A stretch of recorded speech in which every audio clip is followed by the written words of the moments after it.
it's going to be a little bit of a shorter one today, everybody. Congratulate Donovan, got himself a new job. He starts tomorrow morning. Gig. But he starts awfully freaking early. So. Yeah, got to be up at 4 a.m. So. And due to circumstances beyond our control, we're doing this a little bit later than never got to get her done as quick as possible today, so it might be a little shorter than usual, gang. A little shorter than usual. No baby. So going back to our conversation, but not to do with our earlier conversation. Yeah. I was thinking about talking like free speech in Canada. Mm-hmm. Right? We don't have it. At all. Man. No, I agree. We really don't. Yeah, it's pretty sad, man. I just feel like, I feel like this is...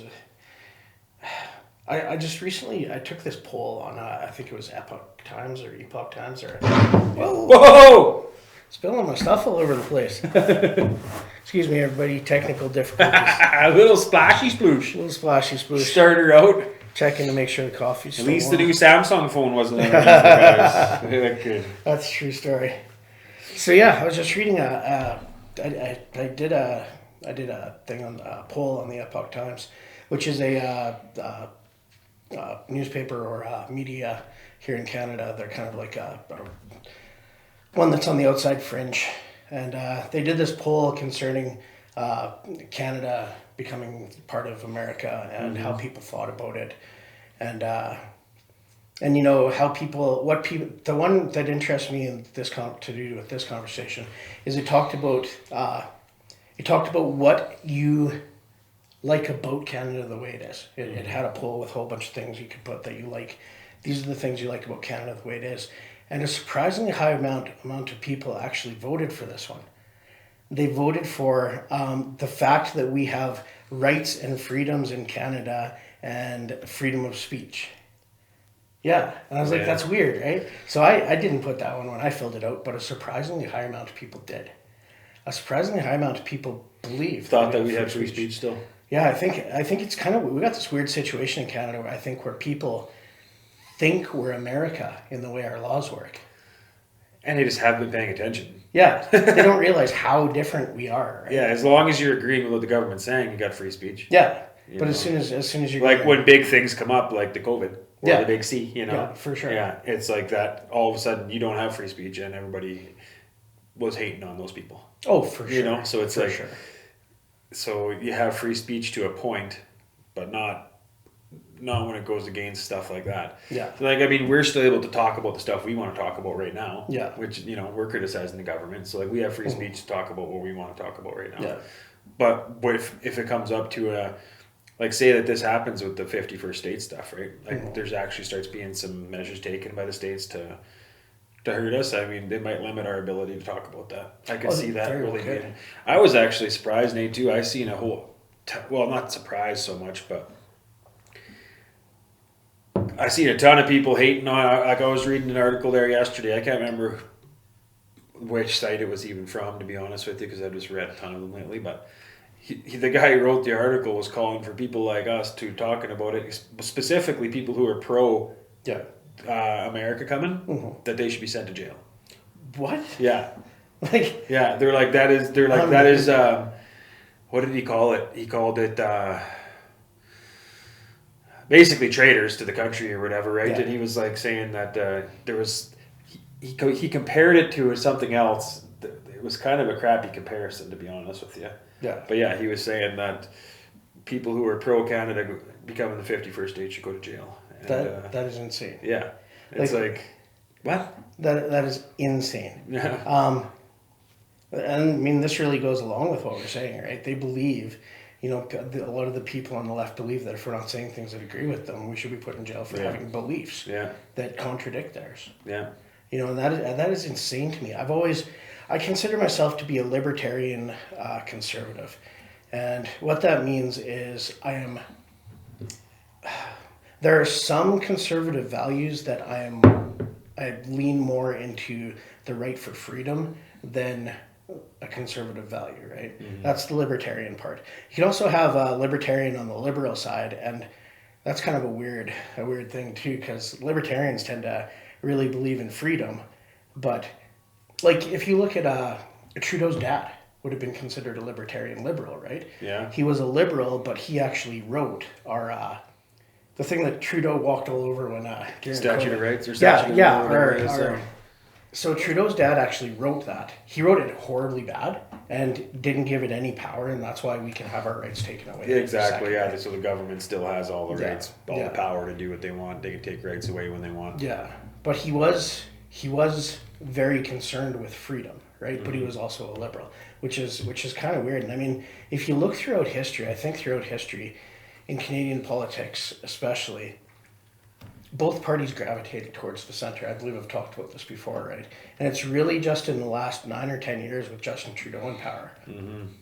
He went so far left that we almost had to go further right to compensate. That's right. Because if we stayed in the center, there was just not enough power to go up against him. Yeah. So it's kind of this weird situation where you know, back then, you know, he could be a libertarian and a liberal, but nowadays you can't be a libertarian and a liberal. No. Because you can't have freedom and be like that. You can't far even left. be like a 1990s liberal. Yeah. And consider yourself a liberal. Yeah. Like that's not the same party as it used to be. No. You know, No. it's so far left. Like the Liberal Party is so far left that, you know, the stuff that they believe in, that they insist that every liberal believes in too. You know, Yeah. if you don't believe in it, they consider you a racist or whatever. It's even if it has completely nothing to do with race.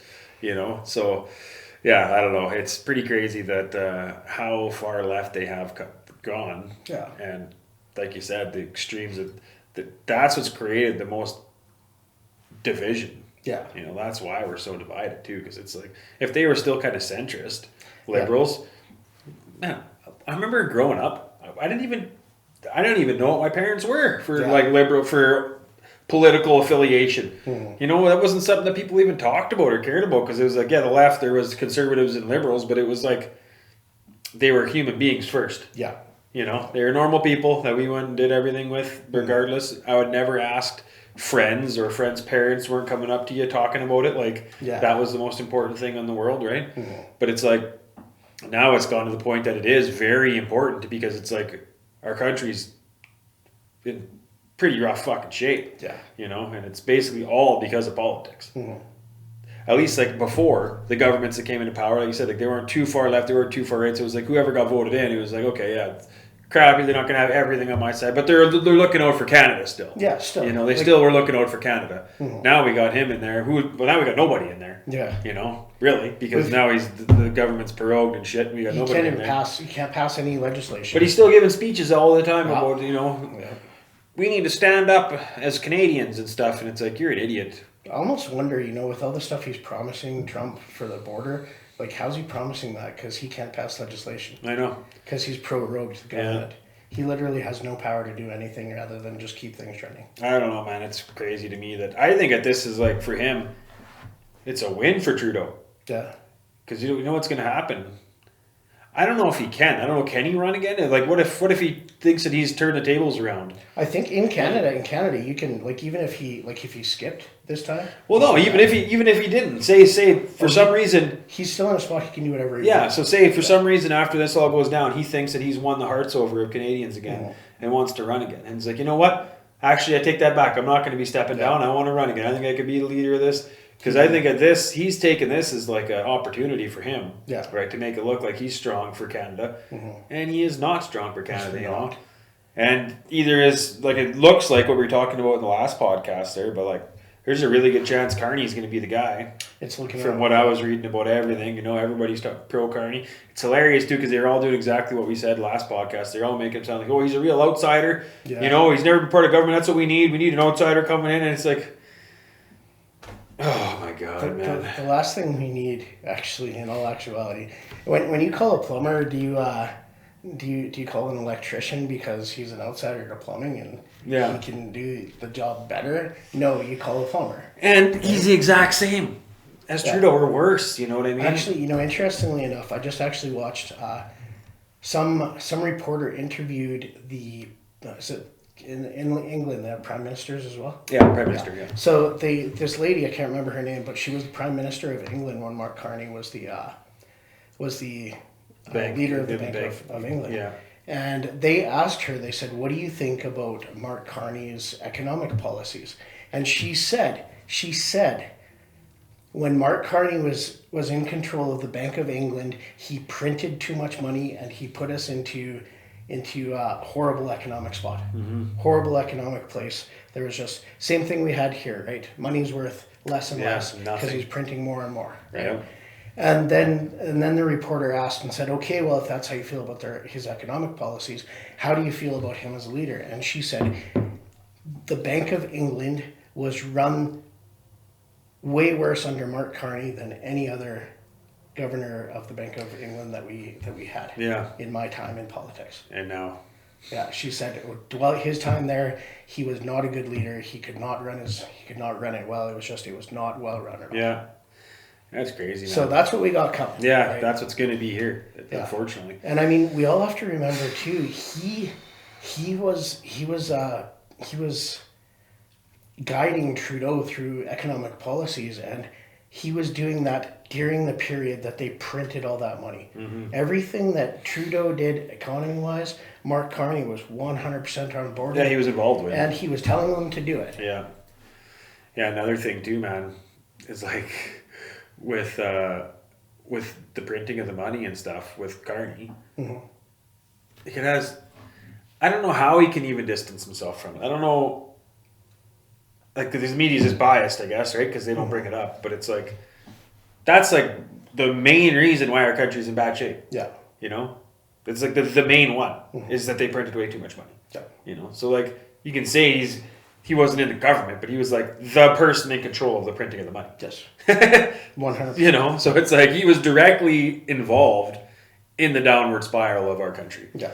And for him to act like he's an outsider coming in had nothing to do with this is complete BS, man. And he shouldn't even be allowed to be talking like that. And my fear too is just because how short-sighted everybody is, and how, you know, all of a sudden something new comes up, people forget about the past. But it's like the longer that the government's prorogued, I feel like the less chance Pierre gets elected in. I feel like you're right there, and people do have a short memory. Yeah. And I think, I don't know, there's kind of this weird situation now, it could go either way. Either if Mark Carney comes in and he's super charismatic, you know, he might win, because there's a lot of Liberals that aren't going to vote Liberal this time around. So we may lose that vote to him if he can come off sounding. Yeah, like he wasn't a part of it. Yeah. That's what he's going to have to do. And he is. He does. He's, from what I can hear talking, you know, he talks like an alright game. And they're not going to question him as a thing, dude, the media. You know, they're not going to put him through the same grinder that they're going to put Pierre through. Yeah. So it's like, you're going to get a completely one-sided biased narrative again about him, that he's going to be the savior is what the media is going to tell you. I guarantee it. You're going to look and they're going to be like, this is the guy we need. CBC and everybody, right, will be talking about how he's going to be the guy we need to have in power. But with Pierre, it's funny, like a couple things about Pierre. Yeah. The thing how they talk about right now, Trump's talking about the tariffs. You know, everybody's like all of a sudden like super pro-Canadian, which is great. You know, like we need to buy all Canadian goods and all this and all that. He's going to charge 25% tariffs. Well, I just found out we already had tariffs set up against the states for all their produce and everything. Yeah. Did you know this? I didn't know that. I didn't know that actually. Yeah. So like we already, before this even happened, we were already tariffing the United States on all their produce and everything that came over here, which is funny that I didn't know about that. And then also, he also already imposed a carbon tax. Then he's adding 20% more to the carbon tax this year. That's more than 25% tariff. So it's like, yeah, it's upsetting. Well, we should also be upset about that. If you're upset about the 25% tariffs, you should be equally upset about the frickin' carbon tax and how they're upping at 20%, because they've 100%. Already, you know, that's way more than what 25%. Because I can't remember what it was originally the carbon tax was, but they're upping that already by 20%. And you got to think too, like a carbon tax as well. So you're talking, like when you talk carbon tax, you think, okay, well, a 20% tax on our fuel, right? Yeah, but no, it's everything. a 20% tax on all production costs. Yeah. It's a 20% tax on all moving the fuel. Exactly. It's a 20% tax on everything, all the steps, all the way up. By the time you actually get to our level where we're putting it in our tanks, how much tax has been added? And it's not even just that, right? Like there's carbon tax on items that you're buying at the stores because they needed carbon to get produced. Yeah. Right? So it's like there's not only is it just on fuel, it's on literally everything, man. Yeah. It's like there's carbon tax on tons of stuff that we're buying. It is insane. For people not to see that, like I have this one friend on my Facebook who's she's a beauty too, but she was saying, she's like, how do all you Trump bootlickers like it now? 25% tariff. There's like this thing about the 25% tariff rate. It's like, we're already facing that from our own guy. Yeah. It's like, yeah, so yeah, it sucks to add more insult to injury, 100%. But what do you think the best way to deal with this is? You know, for Trudeau and all the premiers to get together, beside Danielle Smith, who's the only smart one in the whole fucking country apparently, to go down there and actually talk to him and be like, this, you know, what can we do? Yeah. They're all just teaming up, going, you know, Canada, pro Canada, which I'm all super pro Canada guys. Yeah. You know what's real pro Canada? Going down there and talking to the guy face to face, it's a problem. Not be like fucking standing up behind your little wall, fucking, man, we're gonna go pro Canada, man. You guys can keep your Jack Daniels, man. And it's super funny to me too, because up until a month ago, a lot of these people were not pro Canada. No, they hated Canada. Hate everything that they stood for. But they got to fight. They have a fight now, and they need us on. Yeah, because Trump. They don't like Trump. Yeah. You know, so it's like all of a sudden Trump's like not really Team Canada right now. Yeah. You know. And like I said before, I think that this could have all been solved already if we would have had an election. Yeah. I think Pierre would have got in there. Pierre would have went and had some real good meetings with him. And they could have actually had a talk, because they're both like-minded in certain ways. We'd be done. I think that we wouldn't be talking about this anymore. I mean, Pierre even said it. He said these are all things that we should have already done. Yeah. We shouldn't even be doing this because America asked us. We should be doing it because we require it. Yeah, exactly. We need this for our country. Canadian government just spent the last 9 years trying to legalize hard drugs. And now all of a sudden, because America is like, we're throwing a 25% tariff, they're like, oh, drugs are bad. Yeah. We're going to make the cartels all terrorists. Yeah, exactly. And, you know, it's crazy. And yet, 6 months ago, you could walk on the streets in Vancouver and buy hard drugs off the street in front of a cop. Yeah, nothing they could do And about it. You could shoot it up in front of them. Yeah. Nothing they could do about it. Nothing they could do about it. And they were looking to increase that program to more places across the country. The safe injection sites, there's no such thing as a safe injection Well, they took site. them out of Alberta too, which is nice, did, man. Yeah. Yeah. I got a buddy who I used to actually babysit this youngster. He lives in Red Deer. Yeah. And he has a place across from a park, like a playground. And he said he'd go over to the playground, there's just dirty needles all over the playground, fucking heroin needles everywhere. And it's like, what? Yeah. What are you talking about? I was blown away when because he was posting about it on Facebook and stuff, right? Like I was shocked, man. I couldn't believe it that was going on. That was like a few years back when I was still kind of I didn't really realize how crazy it was. You know, I thought that like originally in my head, I thought that it meant that safe injection was like you went there and did it, and you had to stay there and do it. Yeah. Too. I didn't realize you could take it out of the building. Yeah. Even, and even that's ridiculous. Yeah. Even to go up there and have somebody in the government shoot you up is pretty messed up. Pretty messed up, man. That's pretty wild. Yeah, and that's actually going on. So I don't know. We're like, and then now we're gonna act all surprised that they're choked about it, that we've been letting this go on. And not only that, man, the military wise too, with our NATO, like we're supposed to be paying way more to NATO, right? And we've been saying we're going to for years, and we haven't done anything. We've actually lessened the amount we're paying. And our military is garbage right now. All of our stuff we have, all of our supplies, the ships, our guns, everything's super old. Like, it doesn't make any sense, man, why we weren't doing this already on our own. Like Pierre's saying, this is something we should be doing for our own good. For our own good. It has nothing to do with whether Trump wants us to get it done. Like, yeah, sure, he wants us to step up on we're actually one of only 3 countries who haven't met their goal in NATO. One of only 3. And the other ones are like way smaller than us. Yeah. And we're direct neighbors with the States.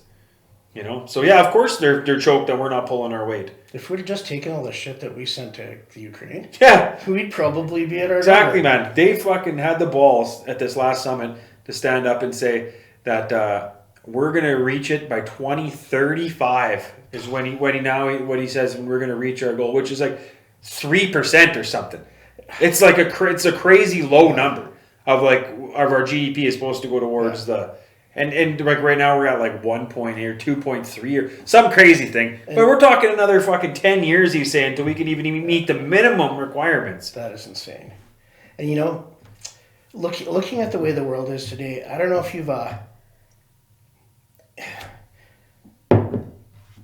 if if you look at the way it's gone for major empires throughout history when they are failing, right? You look at the Roman Empire.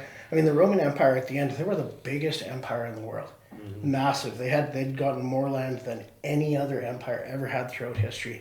At the end, they were getting, like Rome, the city that was in charge of them, was getting sacked like every 6 months. Yeah, exactly, right? dude. They were... Yeah, the Goths and everybody else were just rolling over them like nothing. Rolling over them like nothing. So the thing is there are certain signs that you see in an empire that's failing. And we're ripe with those signs right now. Yeah, man. And we're just like young. Yeah. In comparison to Rome. Yeah. Rome was around thousands of years, man. It took them like to build it up the size it was and the strength and everything. It's like we never even got close to that, man. If it wasn't for the States babysitting us, we would have been taken over a long time ago. And for anybody to say that we wouldn't have is a joke, man. You're kidding yourself because you don't realize the state of our military. Like every general that we have talks about it, man. Like, we are critically hurting funding for our military. You know, everything we have is old. The ships, we have no navy. We got nothing. Our Air Force, you know, we got barely any planes. Like everything we got is if the U.S. wanted to take us over, they would literally take us over in one day. In one day. Yeah. Our military couldn't stand up to them. No. They're not going to do that. No, they're definitely not going to. That's like an impossible in my mind. Because for one, the world wouldn't allow it. No. You know? The world wouldn't allow them to militarily take us over. But, so like when he's talking about the 51st state, they're trying to put a lot of fear. That's not what he's talking about. No, he's talking about us just joining. Yeah, us like choosing to join. And making it difficult for us by putting tariffs on us so that we might join to get the tariffs off, which I hope doesn't happen. But I mean, I hope that Pierre gets in there and they have an adult conversation because that's what we need. We have a child at the helm right now who's vacated the helm basically, but nobody's there. So he can say whatever he wants right now because Canada's got nobody there as a backbone to talk to him and be like, and not a backbone in the sense that we're going to be like, we're going to take on America. No, we have very few people in Canada compared to the States. Yeah. You know, there's literally nothing we can do even to hurt them economically. It's like they're going to get whatever they want, whatever they have.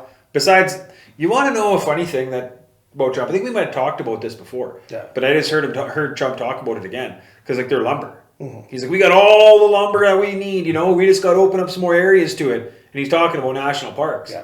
Opening up national parks to take all the lumber out, which is like ridiculous, man. It's ridiculous. Yeah, I am not down with that at all, man. That's ridiculous for me to even talk about that. That's going to create a lot of animosity from like everybody who loves the outdoors too, who's Trump's base, isn't going to be cool with that. No, you know, because we all understand that logging is essential, sure, but you don't need to be going into the very few places that are guarded against it. You know, like that's too far, man.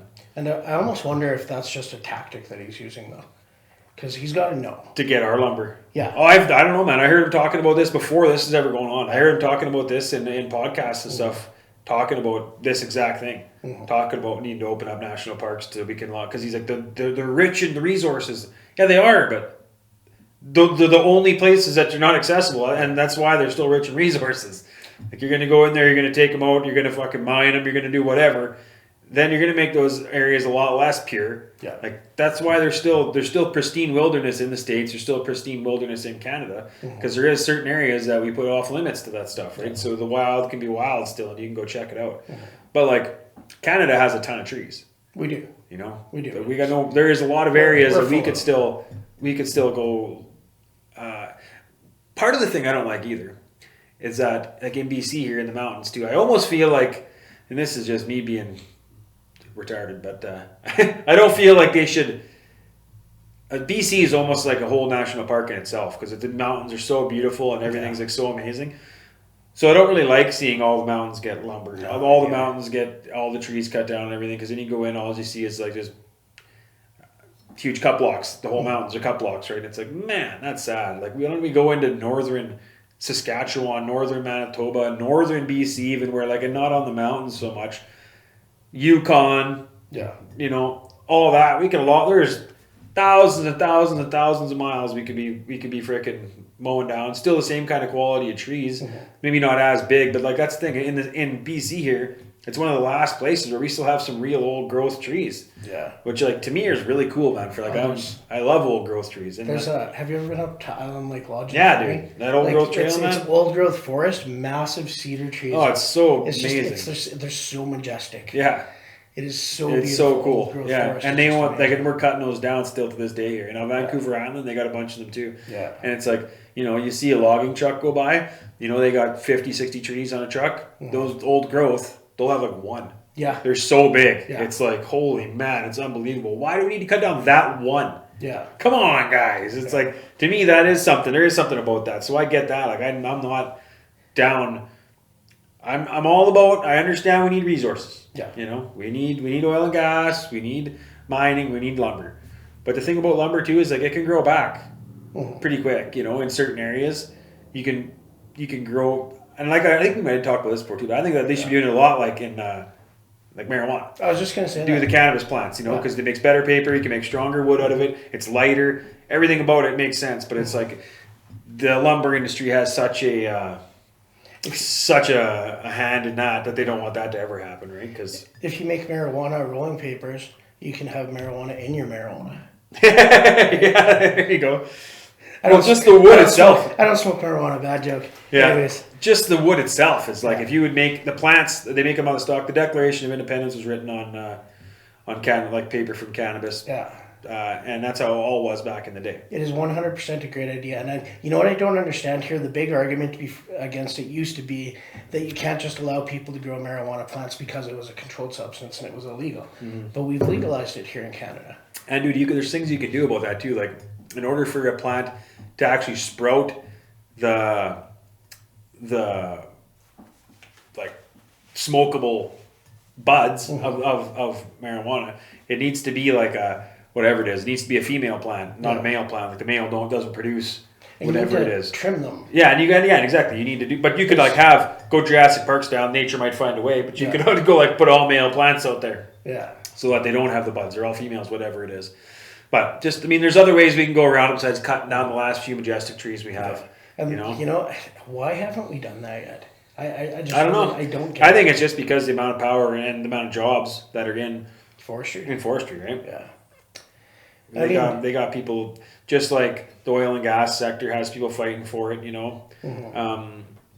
Lobbyists and stuff like that just make it impossible to have happen. It is something that I think could be a booming industry, though. That would be huge. You know? Right? The cost to produce should be way less. Yeah. It's renewable every year. Instead of logging out mountains, you have a field. You grow it every year. Exactly. Right? You have 3 or 4 fields, so you move them around so the ground has a chance to restabilize itself, and you don't go outside of those borders. Exactly, man. Right? You just keep cutting down the plants that you had. Yeah, making a ton of paper, a ton of lumber off it. A ton of lumber, yeah. Yeah, and it would be great for everything. It's renewable, it's strong. And you'd also create a whole bunch of new jobs, you know? Yeah. So the people that are in forestry right now, well, now you can go do this. Yeah. You know, it's like, it's not like they're, like you couldn't do it, you know what I mean? Like the people, they have pretty good knowledge and stuff, but how to make the process of making paper and everything like that. I mean, it'd be similar. It would just be through using cannabis plants, right? Yeah. So, and there'd just be a lot, and that's the thing is that there's just such a, what's the word? Like just a bad vibe. People don't like when they even hear cannabis plant. They're just like, that's all I think about is just like, hey, bro, surfer dude, smoking the cabbage, right? It's like, so it's got a stigma to it that people just don't like even talking about it, right? You know, but man, it's a valuable plant. Yeah. For a lot of reasons, you know. So just like how they use bamboo over in China for like scaffolding and stuff like that in places, you know what I mean? Because it's so strong, so light, so hollow and stuff. Yeah. It's like we could do similar stuff with a plant over here, but it could be making our paper, making our wood, and it'd be like particle board, but it'd be made out of cannabis. Yeah. And it'd be like way lighter and stronger too. Mm-hmm. So. And there's a lot of reasons why guys should do it, but like they have lobbyists fighting against it, so just doesn't probably won't ever be. I've always believed too. You know, we should just. I don't understand the whole concept of lobbyists. Mm-hmm. Like, why are we allowing people to have access to our politicians in power to make donations to them to change their to influence them. To influence them, right? That just seems right. I almost like make lobbyists lobbying illegal. I agree. And when you want to make a decision on something, then you put a team together and you investigate it. And you don't listen to the people who want you to do it. No. Right? That's right. You have a team who's like, what does our country need? Okay, let's go out and talk to 6 or 7 companies that this is what they do.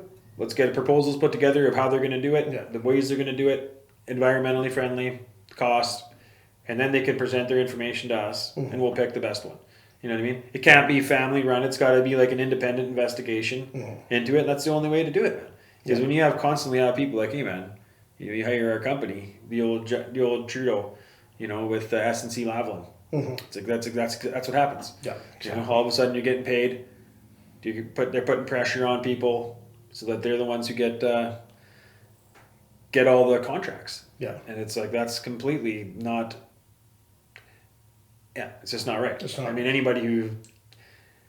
Maybe the only people who will disagree with this is the lobbyists themselves. Yeah, like anybody who really has a head on their shoulders looks like, yeah, you're right a second. Why is that happening? Yeah, it makes zero sense. Yeah, why are these people doing that? Yeah. It's even worse in America than Canada, but I mean, it's still bad enough here.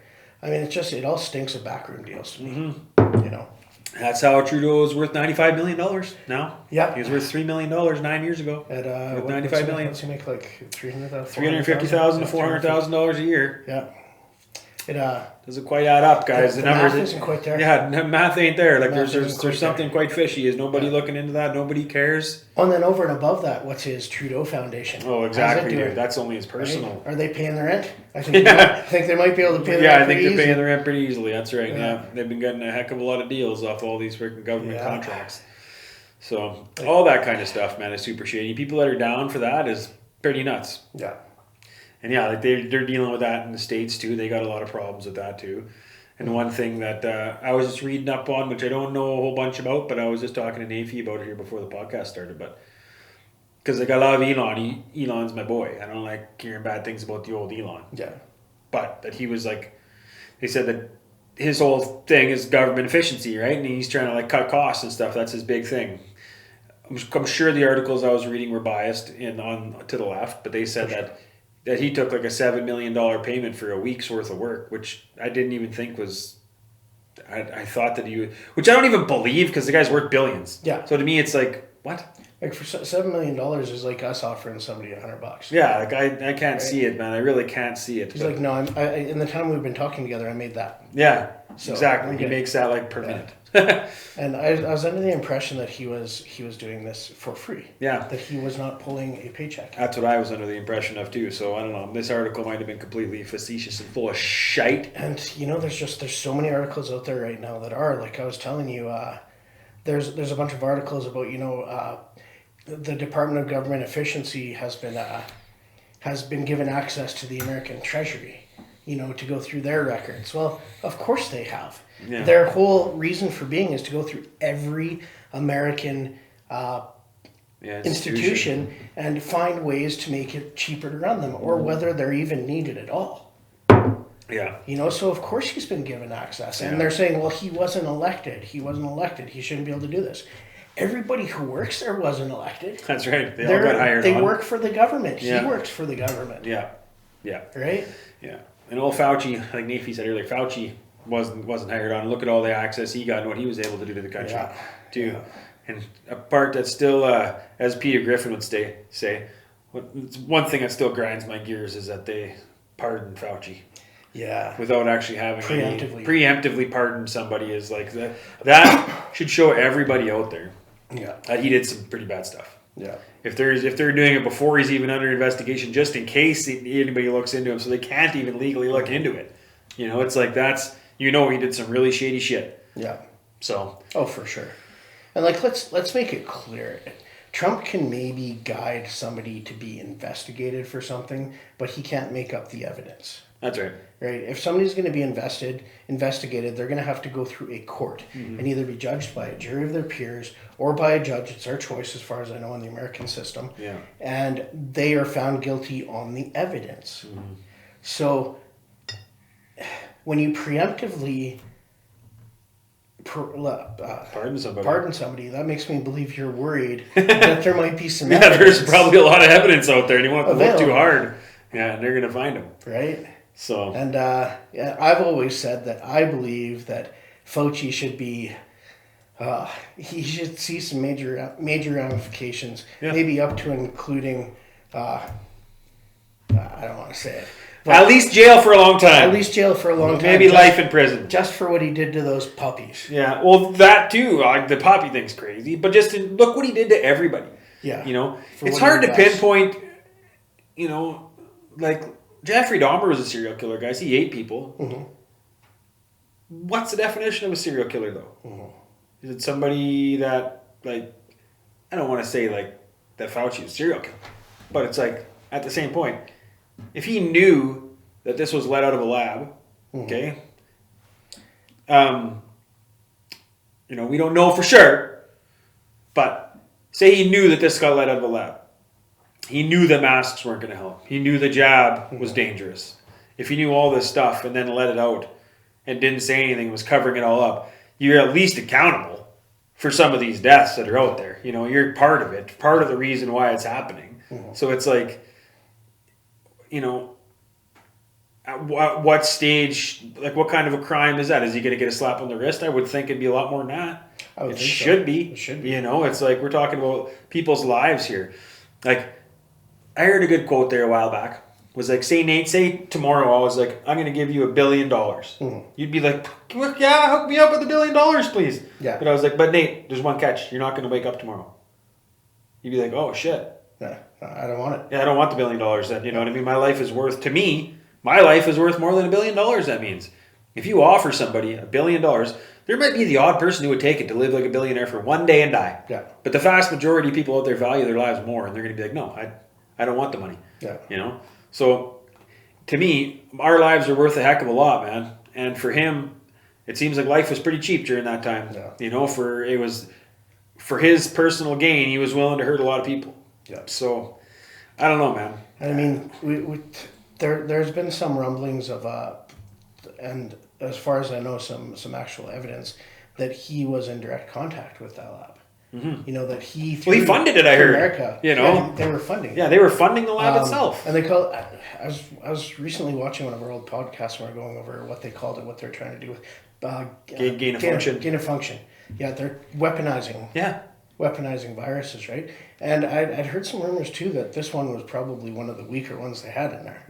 Right? That they had some really terrible stuff in there that didn't get out. I'm sure. So I mean... There's a lot of proof there that he has done some very, very bad things. You're a bad guy. You're a bad guy. Yeah. You're a movie bad guy. You know, if there's a definition between a bad guy and a good guy, he's the bad guy in the movie. Yeah. Who's like sitting over there, whoa, what can I do? You know what I mean? Yeah. Everybody's like, that's unrealistic. It's like, that really happened in our own time. And that's a dude right there who was on the news all the time. Like, he was supposed to be under oath testifying before Congress and stuff when all that was going on, and he lied all the time about it. All the He time. said lies all the time, no repercussions. Yeah. You know, and what he said affected every country in the world. It wasn't, for some reason, Fauci was on in Canada all the time, Fauci talking about things, you know, and we took what he said, like, more, he was like almost the world voice for it. Do you remember that the medical director from like Ontario? She was at the table and her mic was on. She didn't realize it, and she's sitting there and she's going through her papers. This was on I the do news. remember. If you What knew did where they to say? look, there was video of it. She's moving some papers around. There's a guy sitting beside her, and she looks at him. She says, "I don't even know why I bring these papers. I just say whatever they tell me." Yeah. Yeah. And she's the medical director. Exactly. Right. She's the person in charge of medical for the province of Ontario. Our own health minister. Bonnie Henry, Yeah. right? She did some horrible things during that too. I don't know if you noticed, she put out a book, and she said that there was a lot of what happened that she disagreed with. Yeah. But she couldn't do anything about it, and she had to do what she was told. Yeah. She didn't go into what it was. Oh, yeah, didn't say She exactly didn't what say it was. exactly what it was. Like, not enough to get anybody in trouble, but she did say that there were things she definitely agreed with, but she had to go along with it because she was doing what she was told. So I mean, Our government's slimy. yeah. You know, our government is slimy. And it's like, so the individual cares about their life a lot, you know, but they don't care about our lives. Our lives are cheap to them. Yeah. You know, our lives, we're numbers on a page to them. And if anybody who thinks that they actually care about us, and I would like to think that, Pierre's different and Trump's different, but we'll wait and see when Pierre gets in, and hopefully that is the case, that they actually care more about the people. But it's like I'm pretty skeptical about all governments these days. Oh, for sure. About actually being different, Yeah. Trump, I was real hopeful that he's different, and I still, even though he's putting tariffs on Canada and all this stuff, and tariffs on everybody across the world, basically, I still think he's looking out for his own people, and that he might actually care. The fact that he put RFK's been having a heck of a freaking time. He was getting lit up left and right by everybody. It was like, man, hard. I was like, Jesus, man. All because, he's the, basically the poster boy for anti-vax stuff now. And he's not even 100% like anti-vax. He's just like anti stuff that's not proven, that's just there to make people money, that kids don't need to be having. And there's a lot of links to a lot of stuff that they list, one of the big things is like all the vaccines that we have to take now, from like when you're born to whatever, you're getting like 20 vaccines. It's crazy, you know what I mean? And all these kids that have all like autism and a whole bunch of other things that were very rare before we started this program. And now they're like very common. Like 1 in 8 kids has it or something like that, which is nuts, right? It was like, before it was like 1 in 100,000 kids had autism, and now it's like so common. They like think it's has a direct relation to that, and he also says it has a direct relation to our diet and what we're eating. I think there's lots of causes. I'm sure it's not just one thing, right? But it's like in general, he wants people to be healthier, and for some reason they're demonizing him. Like, it's not like he's saying that he doesn't want people to be healthy. It's the exact opposite. He wants people to be healthy. If there's a vaccine that we know that works and that's going to be good, he wants to take fluoride out of the water. Ladies and gentlemen, fluoride in the water is not a good idea. They say they put it in there to whiten our teeth. Why do they care about why do they care about how white our teeth are? And it doesn't work. If that's the case, there's a lot of people out there that drink water who got shitty teeth. Fluoride in large amounts is horribly bad for you. It is horribly bad for you. We should not be ingesting the amounts. You brush your teeth every day, you got enough fluoride, right? You don't need any more than that. Adding fluoride to the water is detrimental to the human race. It's proven. Oh yeah, and there's a lot of things about it, right? Not only cancer rates and stuff, but so there's a couple things about it. Fluoride, when they did it on tests on like rats and stuff like that, that after 3 generations of drinking fluoride, that they'd become infertile, that they couldn't have kids anymore. So that's something, and you do hear that a lot nowadays. All of a sudden, people can't have kids. It's like that's a pretty common thing now too, which is weird. And also, it makes people docile. So it's like you're okay with everything that's going on. And you also kind of see that most people are afraid to stand up. And I'm not saying it's 100% because of the fluoride, but it's like that studies have shown that is a side effect of a whole bunch of fluoride, is that people basically become docile and they just don't have the same aggression that against things that they normally would have naturally. So, and that's, I think people can see that, man. Like, look at how far we're letting the governments push us, and there's no, there's been no stand up against it, And there's direct correlations throughout history of government doing things to us that we think no government would do to their people. And they've done it. And they come out and look what they were doing. Was it in the 60s? They were giving I believe, was it criminals in jail? They were giving them LSD. Not even criminals, dude. They were giving just normal people that the CIA was doing tests on. And they wouldn't even tell people. They did some people who were like part of the military, even. Random people. It was the criminals. I think they gave them. Chlamydia. Chlamydia. Chlamydia. And didn't tell them and didn't treat it.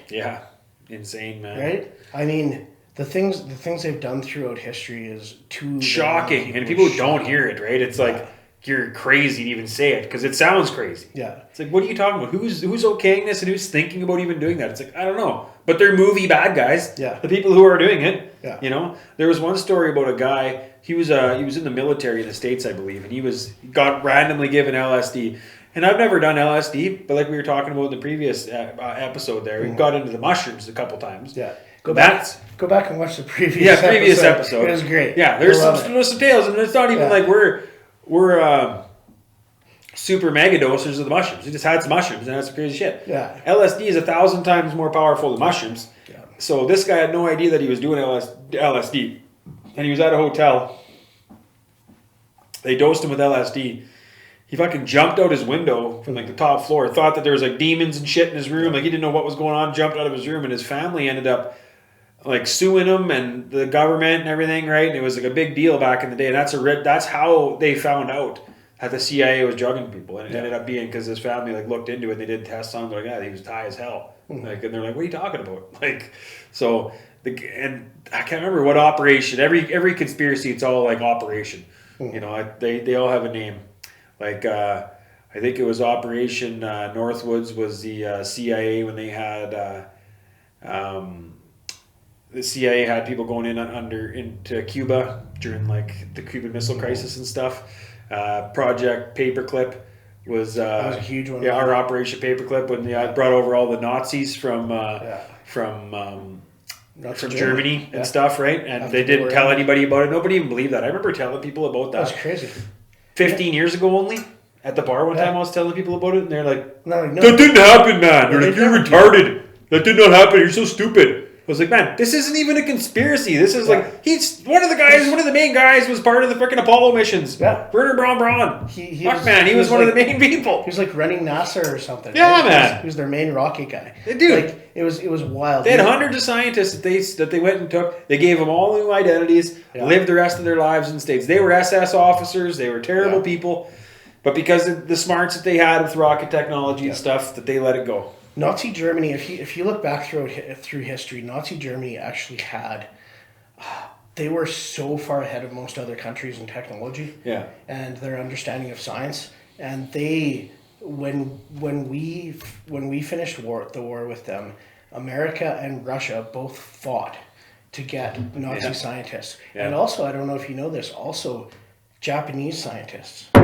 Japanese scientists during World War II experimented on prisoners of war. Oh yeah, so did the Germans, but yeah. And family members, they tried, I know some of the stories, they tried taking twins and making them conjoined. They sewed them together and put their blood systems together and tried to make them live. They replaced American soldiers.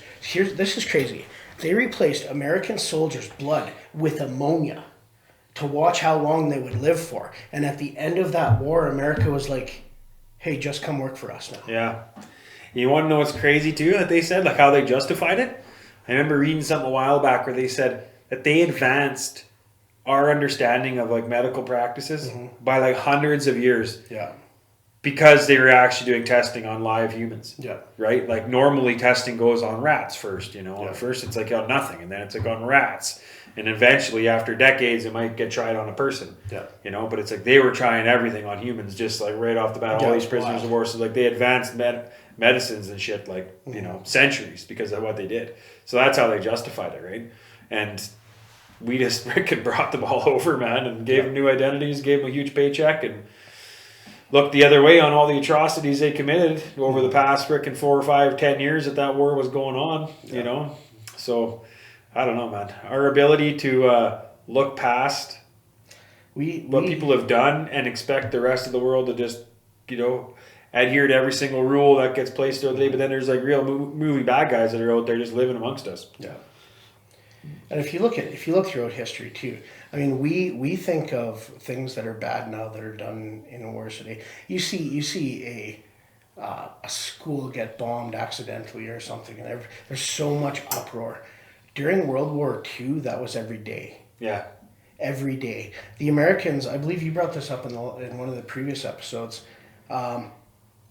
Even worse than the nuclear bombs were the incendiary bombs. The incendiaries, yeah. I mean, Japan was made out of wood. Everything was wood. They let out these incendiary bombs and just took out whole cities. Yeah, burned entire cities. Yeah, firestorms all the way around, man. Killed everybody. Yeah, more people died in those firestorms than they did in the nuclear bombs. But the nuclear bombs were huge, and it was like, you know, that was the big tale of the deal. But it's like, they already did that. And that was us. Yeah, that was us. That was us that did that. Exactly. You know, you even look when America or when Japan came after Pearl Harbor, they hit military institutions. Yeah.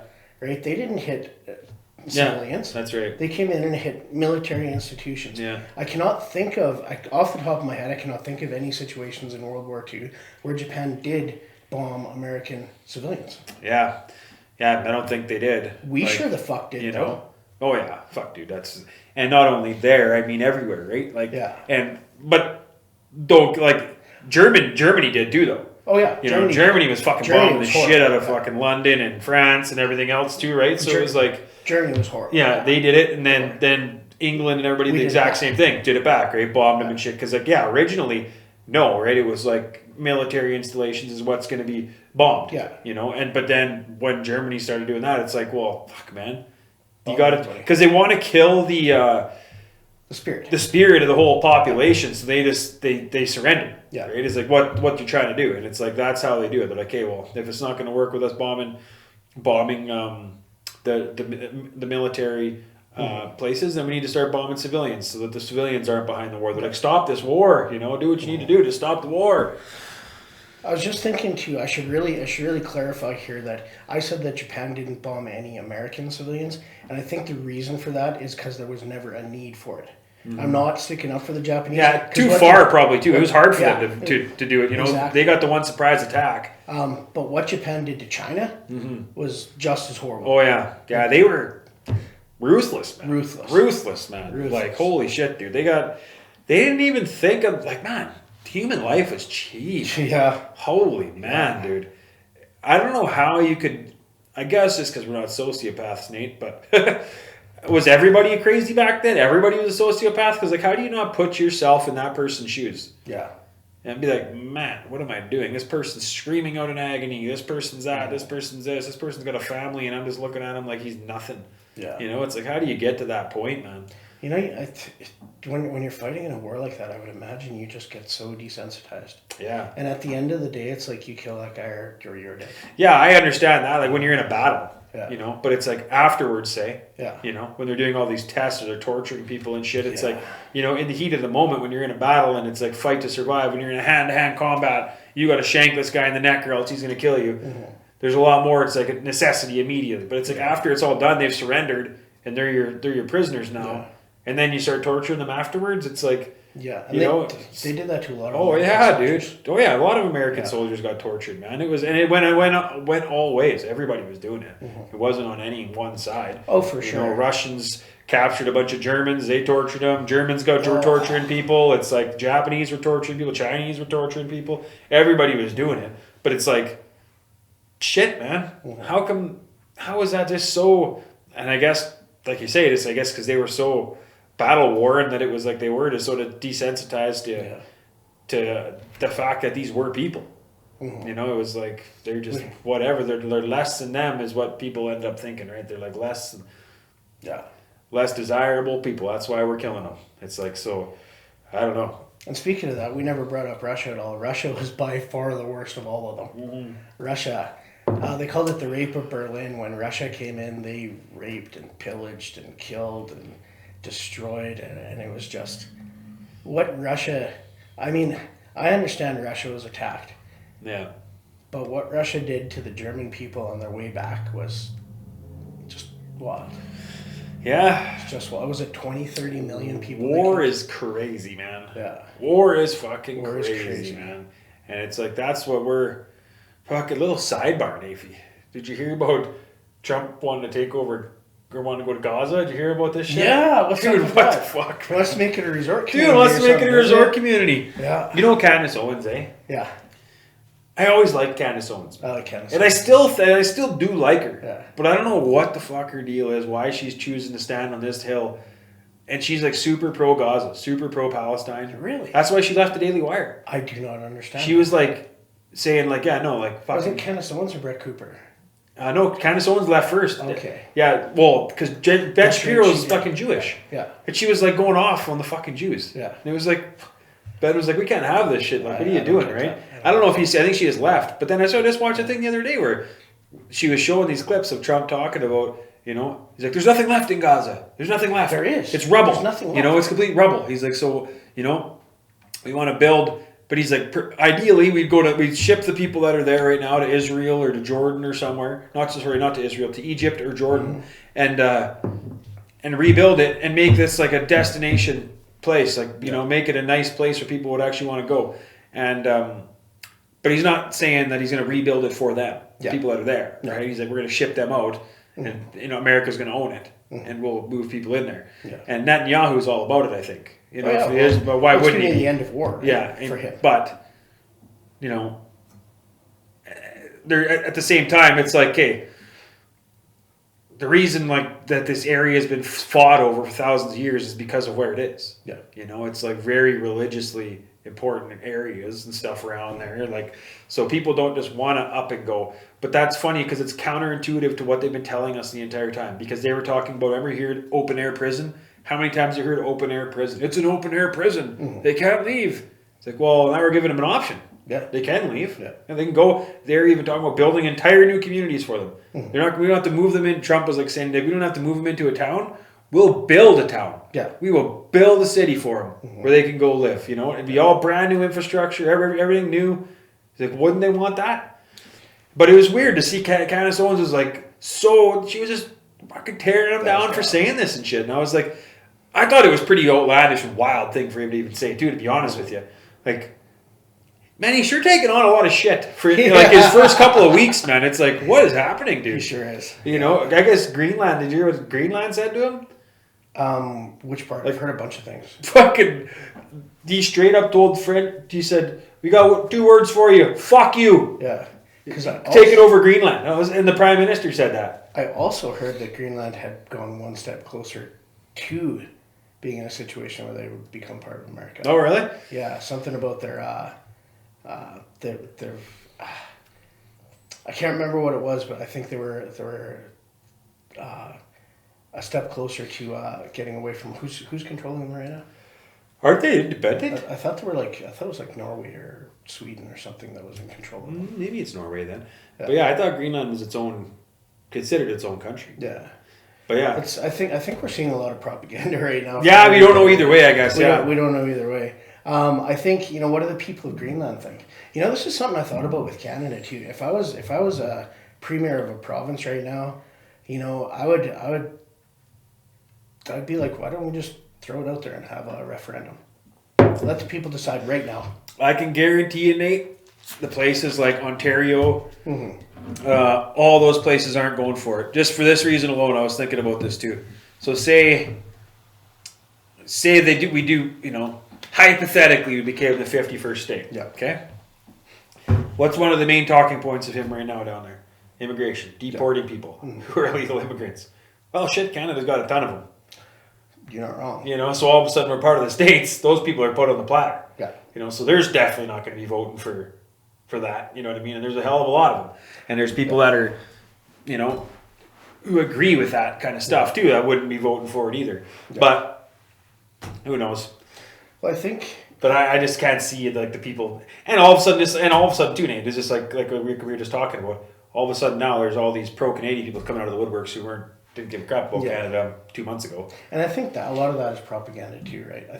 I think we see a lot of bots, right? I think every political party has thousands of bots that just go on and make comments that they want them to make, right? Yeah. So they can make it look like there's a groundswell of appreciation for a certain opinion, but at the end of the day, people don't agree with it. Mm-hmm. I do not. Did you see Jordan Peterson just put out a video? Yeah, I didn't watch the whole thing. I was actually going to go watch that tonight. I had that on my list of things to watch. I've been meaning to watch that too, but so basically the title was about how if Canada wants to keep Alberta, they better be willing to give them everything that America doesn't.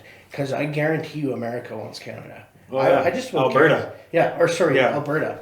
Like, when he talks about Canada being the 51st state, I think there's places that he wants a little bit more than others. Oh, for sure. And I think Alberta's at the top of the list. I don't think he cares about Quebec. Yeah, he doesn't care. But he definitely wants, because that's the opposite of what he wants. Yeah. He wants, resources. Yeah. And people who are down to... Alberta's got them. Alberta, and they're not only do they have them, they are down to use them. Yeah. Not be like, they're not going to be fighting a liberal war over trying to get them to market. Alberta wants to put them to market. They're ready to go to work, but Canada's been holding them back like crazy. For so long, man. For so long. I mean, we've had pipelines shut down going energy east that would have taken to the coast of Newfoundland or, that area. It's all been shut down because all these other provinces, they want their equalization payments, but they don't want a pipeline. Exactly. And we showed you that on one of the previous podcasts, the equalization payments that have gone to the east, and it's sickening, disgusting the amount of money Alberta sent to them, and that they just completely talk shite about Alberta nonstop the entire time, right? There's no they don't give Alberta anything. They won't let them get their resources to market, and they badmouth them the entire time. Won't vote Conservative almost just because they hate Alberta. Yeah. You know, it's like, it's sick, man. But now all of a sudden, don't you care about Canada, Danielle Smith? All of a sudden now it's Canadian energy. Yeah. Okay? All of a sudden now it's not dirty Alberta energy anymore. It's Canadian energy. Yeah. Oh, it's funny because you haven't called it Canadian energy for the past 10 years. And dirty Alberta oil. That's all you ever say. Yeah. Like, that's disgusting, man. And you know, getting lost in there too is LNG, natural gas. Yeah. Alberta is a massive producer of natural gas. And it's like one of the cleanest forms of energy. It is. It is. It's like as far as like natural gas is basically is as far as all the carbons that burn or all of the fuels that burn, natural gas is the cleanest. Yeah. As far as I know. Yeah. Right. So I mean, we run our homes off of it. Natural gas is massive. It's cheap to produce. It is super efficient, and it has a very low carbon footprint. Germany came here specifically wanting our natural gas. Yeah. When they were first going up against Russia, and our prime minister said, "Nope, we won't do that for you. It goes against our Yeah. Basically, they're phony beliefs. yeah." Yeah. So he didn't want to upset the lefty loons with supplying natural gas, and wouldn't want to benefit Alberta any either. Wouldn't want that. For sure, right? I think that's a problem too. Is like when you really look at Canada, man. If Alberta didn't exist, Canada's fucked. Canada's screwed, yeah. Yeah, like literally, dude. When you look at the equalization payments that are out there, it's like, how would you even live without Alberta? Yeah. You guys are so broke. I don't get it. I don't get how they would even make it without Alberta, dude. And how they're even allowed to talk shit or have any say in it. It should just be like, okay, what do you guys need? Yeah. Please, like, we need your money. What can we do for it? Yeah, Alberta should have the right to cut off those payments. That's my one stip, I agree. If you don't want it, then fine. Then let Alberta keep it. They could be the richest province out there. Have many people move there because it'd be like, it would be so popular. You'd be the only economically safe place in the country. Yeah. But that's another part where you go where we were talking earlier about, like, with our rights as provinces and stuff that we're not allowed to do. That's part of it. There, the states they have way more independent power As a state. Yeah, for sure. They can decide a lot more. It's like, here in Canada, what the federal government says, basically the provinces have to follow. Yeah. And Danielle Smith is really pushing to do as much as she can to stay away from power, like from the government having power over her province. I really like that she hired her own CFO, firearms officer. It used to be actually. Ottawa had a firearms officer for Alberta that they hired, and Danielle Smith said, "No, pull them. We're hiring our own CFO."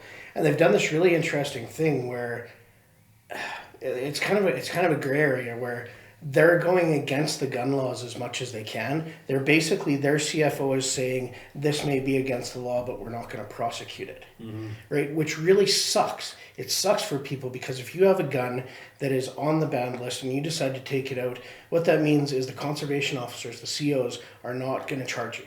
Yeah. Right? If they come up on you and they're going to go, okay, that's illegal, but we're not going after that, so we won't charge you. The problem comes in the RCMP because the RCMP work directly for Ottawa. Yeah. They will come in, and this guy will think he's okay. Yeah. Because they said I was okay. They wouldn't come after me. Yeah. RCMP will throw you in jail and take your gun away. That's right.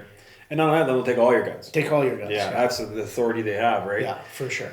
Yeah, man. So it's kind of a shitty thing. She's doing the best she can, though. Yeah, she is. Right? I love Danielle Smith. I love Danielle Smith too. I like, and I think honestly that she's the only smart premier in the whole country at the moment. She is. She's the only smart one, man. Who went down there and talked, and they badmouthed her. Do you stand with Trump and Danielle Smith, or do you stand with Canada? It's crazy. Anybody but you, Trudeau. That's who I stand with. You fucking. Oh man. They have beaten down Alberta so bad for so many years. Can you blame her? She's like, if I was in her spot, I'd be like, I'm standing with my people. That's right. And my people are Alberta. Everybody has been hating on Alberta for the past over 10 years. Yeah. I lived in Alberta my whole life till I moved up here, and it was disgusting to see everybody hate on Alberta. I remember, like, I had family who lived down in Ontario and stuff, and you go down there and you just see the overall vibe about Alberta. People don't understand it. right? Yeah. They think it's just literally a field full of oil that's just sitting out there just disgusting, and we're just a bunch of redneck hillbillies and don't care about the environment and stuff. And it's like, it's the exact opposite, man. It's the exact opposite. That is not what it is, man. It's like we develop everything so environmentally friendly, and as the times have gone on, it's gotten more environmentally friendly. You know what I mean? For sure. And they're such hypocrites because they're willing to take the blood money from oil and gas, but they don't want to be any part of it. But they still demand the equalization payments. So I don't know. Our countries, we need to give more power to the provinces. And if anybody out there, any of the premiers actually want to be seen credible, they should be standing up for themselves and going down and talking to Trump too, and being like, you know what, we don't stand with Trudeau. No. Trudeau stepped down already. You know, he's wrecked our country, he's one of the main reasons why we're having this beef with Trump in the first place. Yeah. He literally is. For sure. Like 100%, man. 100%. If we would have been holding up our end of the bargain with NATO and defending our own border, we wouldn't even be having this freaking problem. You know? So I mean, we've had a problem with immigration across our border for years now. It's documented.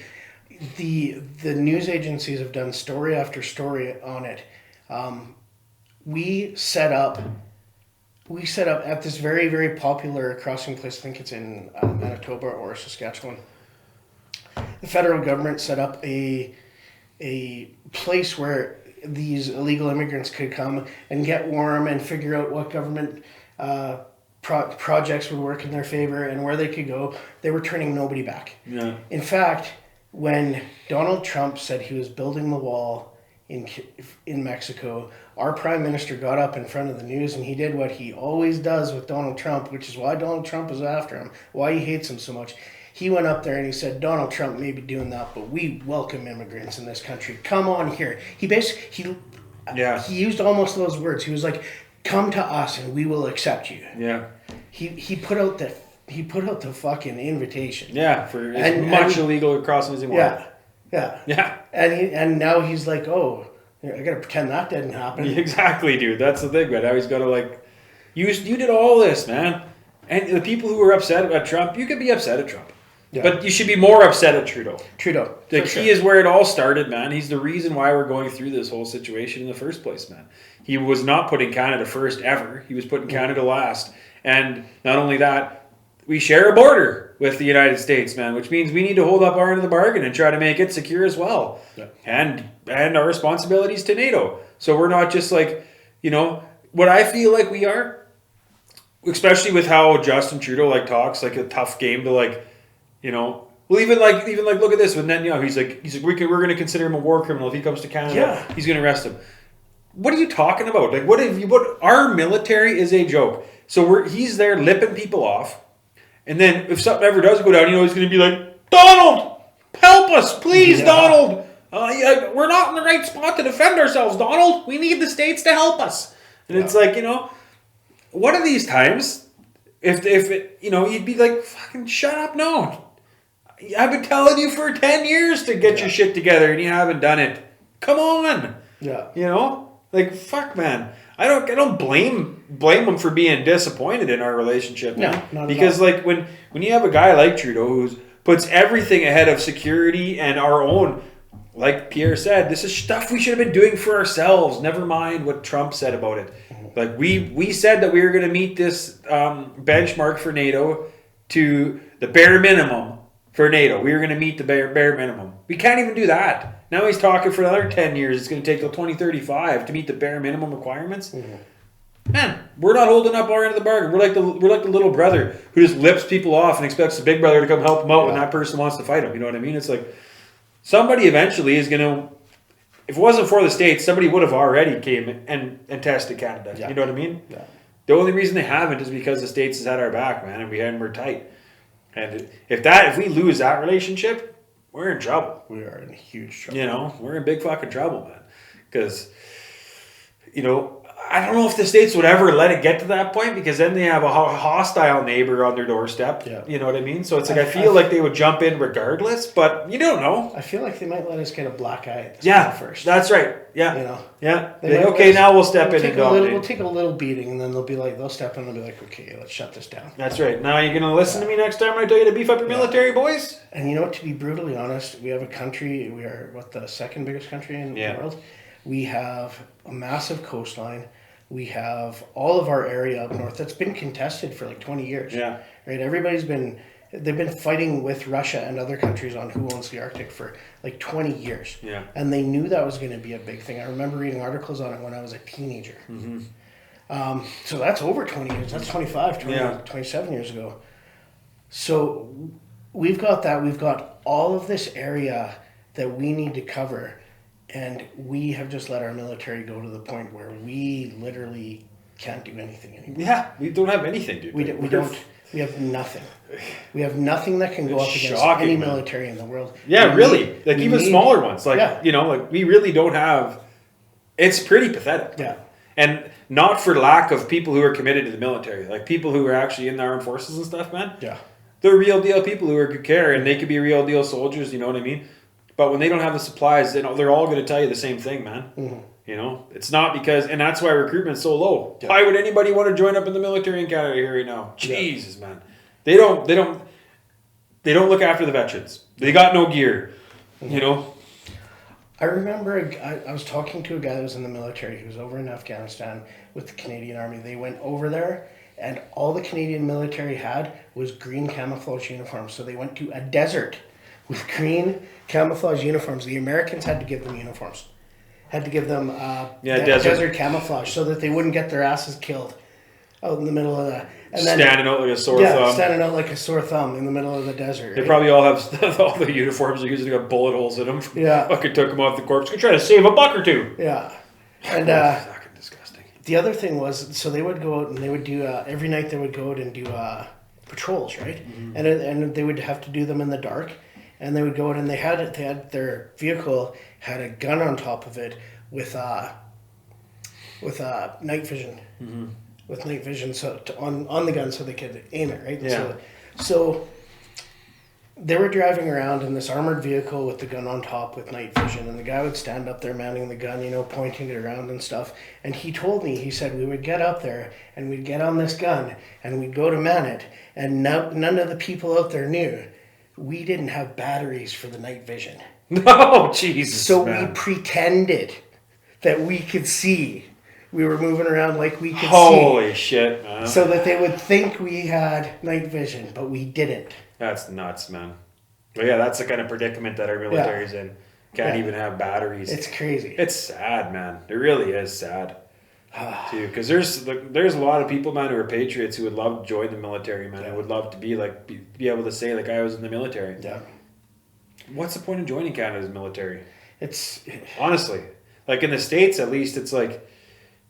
Not that you want to see battle, but it's like there's people that are battle tested and they care about it, so they're getting new gear. They're putting you through the rigorous training. It's not DEI hire crap where it's like going on in our military too, where it's super woke. You know, it's like paying for gender assignments. Exactly, man. Like all that stuff, man. It's like that's just hindering our performance as a military too. All the woke stuff does. Yeah. It's not good for military, man. No. I want to see what that guy does in the States there, because he was talking. He's like, day one, we're taking all that crap out of the American military. Yeah, and they did. Yeah, they did. So, they're gonna beef up their military. I hope that we do the same when Pierre gets in. I do think that Pierre will too. I think when Pierre gets in there, he's gonna make a real push to get us back to where we need to be. And let's be brutally honest when it comes to military. You do not want weak people guarding your country. Oh. There has to be a standard for weakness that you do not allow in a military. That's right. When you have a military that is scared of being talked to in caps letters on a computer, that's weak. Exactly. You need a military that is going to stand up and fight. Yeah. And fight at a moment's notice. You need warriors. You need Spartans. Yeah, you do. You do. You need Spartans. You need people that are going to stand up and go, what do you want me to kill, sir? Exactly, man. Where do you need me, man? Yeah. Yeah, I'll go. Yeah. I'll go. Yeah. Not being like, did you raise your voice to me? Yeah. Excuse me, HR. And you may not like the idea of that, the idea that there's a bunch of guys in this association that are all, strong and rough and ready to kill at a moment's notice. You may not like that, but those people are going to save your lives. So stop worrying about that. You want that kind of people. That's right. You want that. Yeah. And you know what? When they talk about having like the women in the military and stuff, man, there is the odd woman who could, can compete and stuff, you know what I mean? Who's like, I'm sure there's plenty of them out there who can compete shooting wise, you know what I mean? There's probably lots of great women shooters and stuff too. But it's like straight up front line fight to hand combat fight to the death. You want the Spartans. Yeah. You want the Leonidases of the world out there who are like not scared, and there's gonna be facing 6'5" dudes out there. Yeah. It's like not to say that there's not strong women, there damn sure is a lot of strong women out there, man. But it's like, if they come up against a Brock Lesnar in the field, you want another Brock Lesnar going up against him. You need that. You need your strongest men out there to defend the line. On the front line, yeah. And that's what it needs to be, man. And we've turned that around to be like a bad thing. Strength and masculinity is a bad thing in Canada. It's like you just get hate on for that, and it's like I recently watched this lady's putting out TikToks where she comes on and she pretends to be a feminist, right? She comes on and she's like, ladies, you can do anything you want. Anything any man can do, you can do. And then she looks at her computer and it shows you what she's looking at. And it'll be guys doing underwater welding or cutting like concrete blocks 100 feet up in the air hanging off a lanyard, or walking on beams and it's like 300 feet to the ground. And she's looking and she's like, oh, that's not for me. Yeah, exactly, man. Yeah, she's like, we love your masculinity. It's like it that's awesome, around, right? Which is really cool. I really like her. But there are differences between the sexes, and those differences should be celebrated. Yeah, it's not bad things, man. It's good. You got feminine things that are good. You got masculine things that are good. That's the yin and the yang of the world. Like I'm not sitting here and saying that I'm not sitting here and fighting for the idea of masculinity so that if a job comes up 300 feet in the air, walking on a girder this wide without anything tying you to anything, so that you'll send me up there, that would be stupid, right? What I'm saying is that you need a certain kind of person to do that. And you don't ever see women do that. No, I'm not saying that a woman can't do it. I'm saying you never see it. Yeah. Women don't volunteer for those kind of jobs. Now, that's got nothing to do with what they can do, what they can't do, or anything. They just look at those jobs and maybe their risk assessment abilities, they look at and go, oh, that's way too risky. Yeah, that's not right. And that's just a difference in the sexes. It has to do with how we are genetically built and physically built for parenting and taking care of a family unit in the wild, right? Mm-hmm. That's where all this comes from. Men will get up there and they'll get on that girder. My family needs this. That's right. We need this. This has to be done. Yeah. Right? You look at iron workers that have died building bridges. There's the Iron Workers Bridge in Vancouver has, I think, something like 30 iron workers in the pylons because they were doing a continuous pour and they couldn't stop. And if you fell and you stayed there. Yeah, it's nuts. And they poured on top of you. And that's all there was to it because they could not stop. Mm-hmm. You aren't going to see, like, I'm not saying that women can't do those jobs even. I'm saying women don't. Yeah, they choose not to. They choose not to. And they want equality, and we're all for equality. But it's like, when you're talking about equality, it's like, okay, like Jordan Peterson says all the time, it's like, should we make it equality in those jobs too, where it has to be 50-50? You have to have 50% women that are bricklayers. Yeah. You have to have 50% men. You have to have 50% women underwater welders. You have to have 50% men. Mm-hmm. No, because it's a terrifying, dangerous job that women mostly don't want to do. And if there was women who wanted to do it, the selection pool is going to be very small. Mm-hmm. They're never going to fill their jobs. Yeah, they're never going to be able to fill the quota for the amount of people that you need, right? And it's like, and I'm not expecting them to go do it. You know what I mean? It's like, I think that there's a lot of valuable, for some reason in our world, man, being a mom is so undervalued. Right, and that's huge. It's like the biggest job in the world to be a mom. Ladies, it's the most important thing. What do you think, that's not enough? That is enough. That is a job. Those children are going to be raised mostly by a stay-at-home mom who gets to decide. And I think that's why we have a lot of crappy kids in our world nowadays, because there is no parents at home because they're both working. One to put career first. Yeah. You know, if you're putting your kids first, that you get to see them. Hey, my kid's kind of coming home being a little shite head all the time now. What's going on? You know, if you're at home, you're going to be catching that a lot earlier on and stopping it because you're going to be the one dealing with them 24/7. You're not. They're not at a babysitter's. They're not at a babysitter's in the morning before you go to work.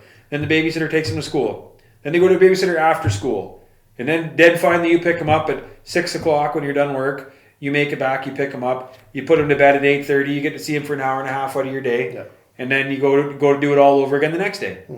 Your kids are spending more time with everybody else besides you their whole lives growing up. And it's like, and then you wonder why they don't respect your authority when they're at the house, when they're lipping you off, because you're not there. And not because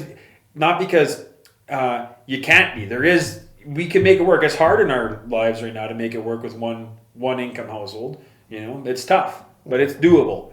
And I think that there's a lot of value to it, just being a stay-at-home mom. And I think that they're underappreciated, man. And I think that that's part of the reason why our world is in a pretty bad shape over here in the West, because there is no value put on a mom as a stay-at-home mom, right? It's like, even other women, you're a stay-at-home mom. Like, I got a stay-at-home lady, and I get people ask me, like, how come your lady doesn't work?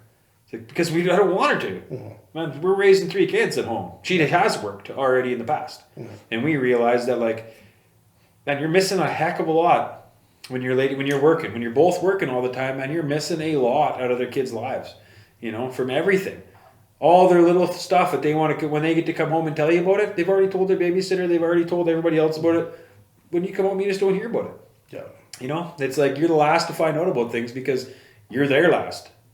It's pretty sad, man. The babysitter and the teachers, they're with them all their lives, way more out of their lives than the parents are. And I hate to say this, ladies and gentlemen, you do not want teachers these days raising your children. No. It is a horrible cesspool out there of immorality and just trying to teach kids things that they should not be. Yeah, just indoctrinating them into all this craziness, right? And making, I am at the stage where I feel like school, I don't even know how to word it properly, man, but it's not making good quality human beings. It's like making people making bad kids. For a lot of reasons, not just because the teachers are making them bad, but part of the reason is because the teachers.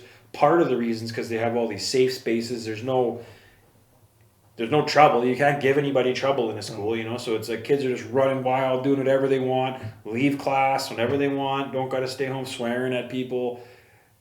It's insane what they get away with in school now compared to back in the day. There was none of that when we were kids. You couldn't just walk out of class. And you couldn't just, and if you did, you get kicked out or literally expelled. And you wouldn't be allowed back into school anymore. Now there's no threat of that, right? They pass everybody. Doesn't matter how hard you actually try in class, you're going to pass. So it's like it's creating this false sense of in these kids that you could just do whatever you want in life and it's all going to turn out for you. No repercussions. No repercussions. And they graduate and they still act like this and they're shocked by the world that it does not working out for them. So then they act out. Yeah. They start committing crimes. Start acting even worse, right? The pity party starts. The world's not going my way, and it's like, man, it's not. We've been, you know, that's what we're homeschooling our last kid. Yeah, we wish that we would have been able to homeschool our other ones. We didn't realize how accessible it was. It's a lot more accessible now, but here where we live, there's a lot of people that homeschool their kids. Yeah, and it's really started.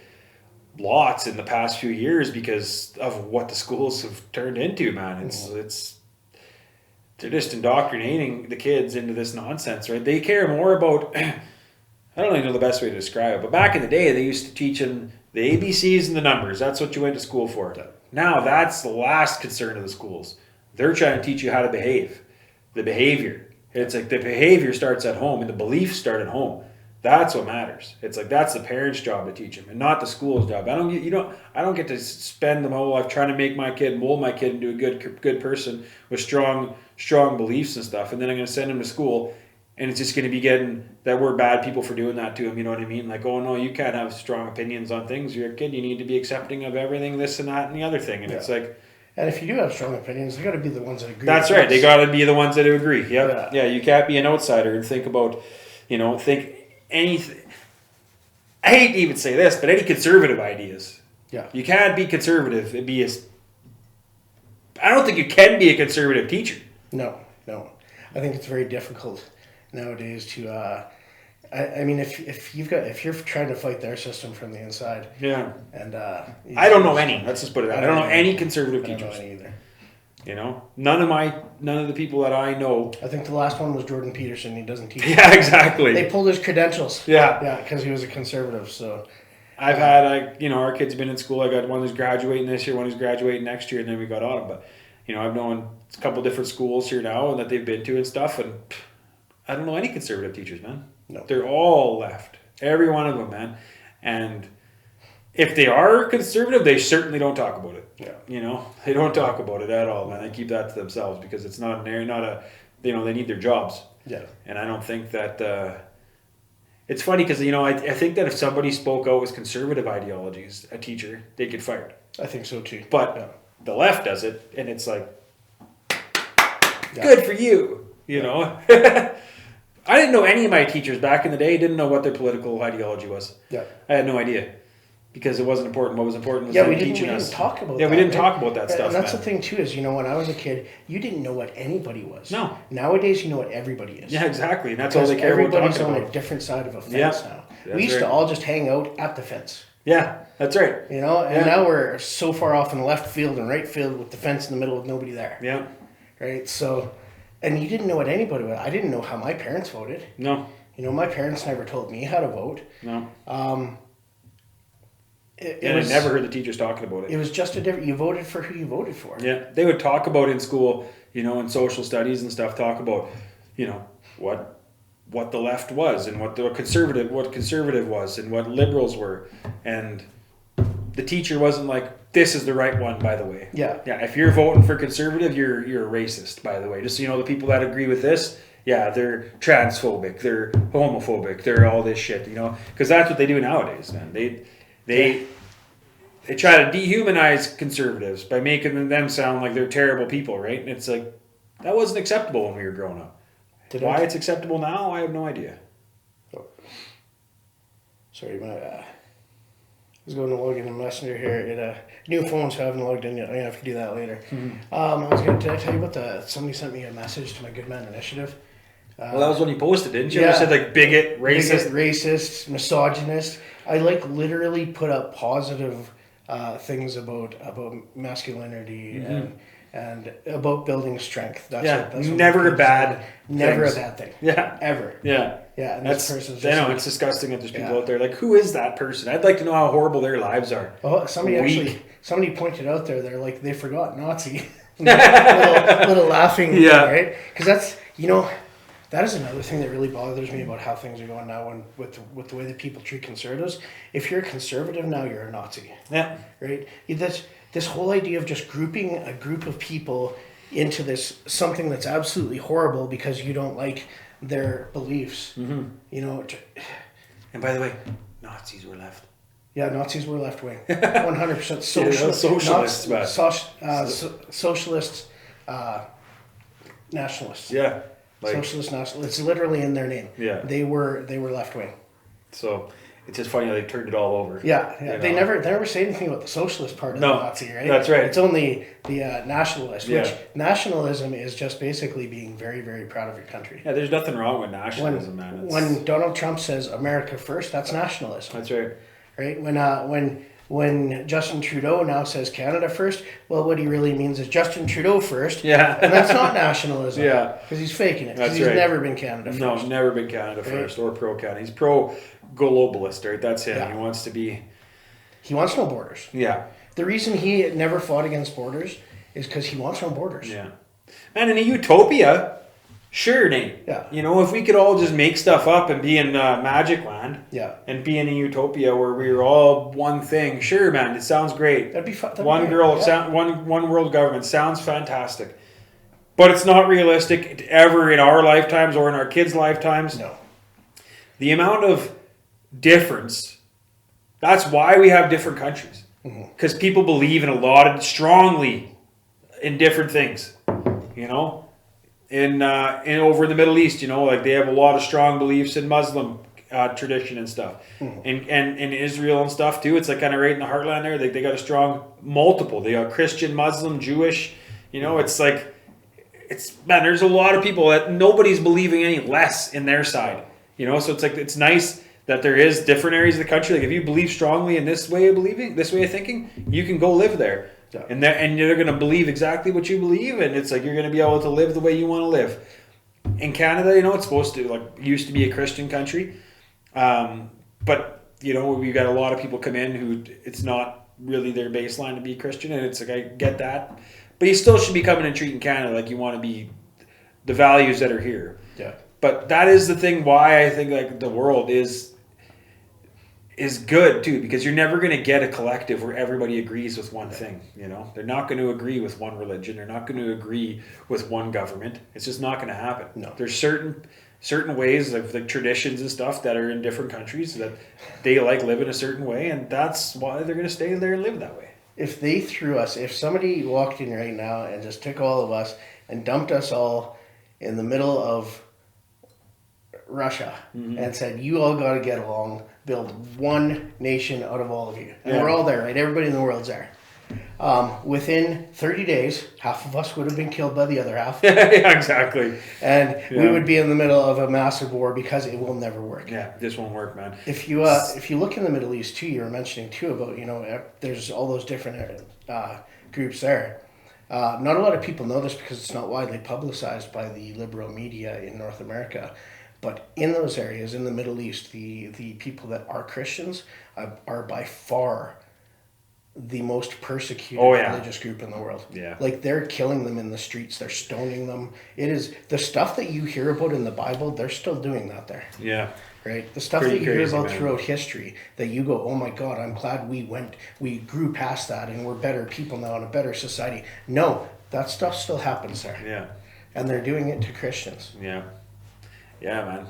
And to act like we're ever going to be in a spot where we could just all arm in arm, hand in hand, we're all going to get along and go with the globalist way of things, it's completely naive. Yeah. It's like, that's just not going to happen, man. And that's where he's living on unicorns and rainbows, man. He's just like, oh, the beautiful ideology, wouldn't it just be so sweet? Yeah. It's like, oh yeah, no, we're not living in a Disney movie though, Trudeau.